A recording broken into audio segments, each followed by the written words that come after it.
messieurs, la commémoration du jour anniversaire de la création de l'OUA, devenue Union africaine, nous donne à nouveau l'occasion non seulement de réaffirmer notre détermination à bâtir un avenir meilleur pour notre beau continent, mais aussi de sublimer notre héritage culturel, précieux legs de riches civilisations millénaires, variées, forgées par nos aïeux.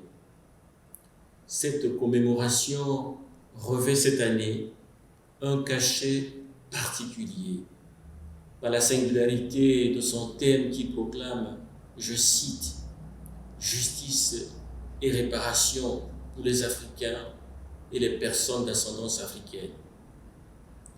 Ce thème qui a été adopté lors du 38e sommet des chefs d'État et de gouvernement des pays membres de l'Union africaine, tenu à Addis Abeba en février dernier, convoque la mémoire collective à revisiter l'une des pages les plus sombres de l'histoire de l'humanité.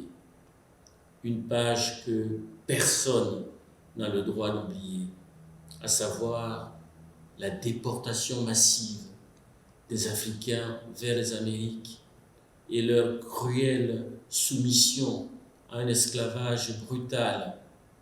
Mais cette page est aussi celle de l'épopée de leur résistance héroïque face à leurs bourreaux. Ce thème vient donc rappeler le souvenir d'un crime longtemps occulté, un crime contre l'humanité. De manière implicite, il restitue la tragédie du commerce triangulaire et de l'esclavage, la place qui, depuis bien longtemps, aurait dû être la sienne dans la conscience des hommes.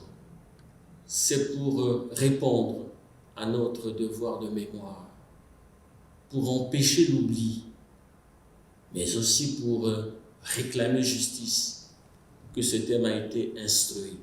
En instruisant ce thème, les chefs d'État et de gouvernement de l'Union africaine en appellent au fond à la communauté des nations à reconnaître qu'il existe une dette morale sans précédent vis-à-vis des peuples africains et que cette dette induit au minimum réparation et compensation. Aujourd'hui, l'Afrique est à la croisée des chemins. Elle doit forger une puissance économique incontestable. Ce n'est qu'en devenant à son tour un géant parmi les géants, en créant les conditions d'une prospérité durable et partagée sur l'ensemble de son espace souverain, à l'instar des grands pays industrialisés tels que les États-Unis d'Amérique, la Chine, le Japon, l'Allemagne, la Grande-Bretagne, la France, le Brésil, la Russie ou l'Inde.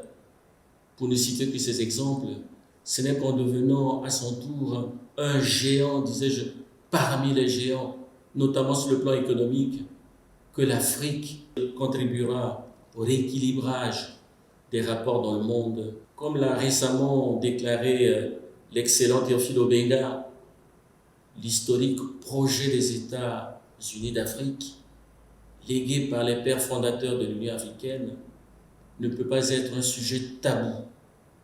Bien au contraire, il doit aller jusqu'au bout de son ambition. Et on ne peut que se réjouir du jalon hardi qui a été posé avec la mise en circulation, voici quelques années, du passeport panafricain, devant permettre la libre circulation partout en Afrique des citoyens de tous les pays africains. Ce noble projet ne peut indéfiniment demeurer du domaine de l'utopie sans que cela ne nous discrédite quelque peu, sans que cela ne nous disqualifie devant l'histoire. Les élites africaines et les intelligences de tous bords doivent approfondir la réflexion notamment sur la nécessaire convergence des économies africaines, sur une force militaire africaine intégrée, sur une politique étrangère consensuelle et mesurée, sur des instruments monétaires innovants et inclusifs, sur des paradigmes linguistiques intrinsèques, au nom de l'authenticité et de la diversité des expressions culturelles valables dans toutes les régions du monde.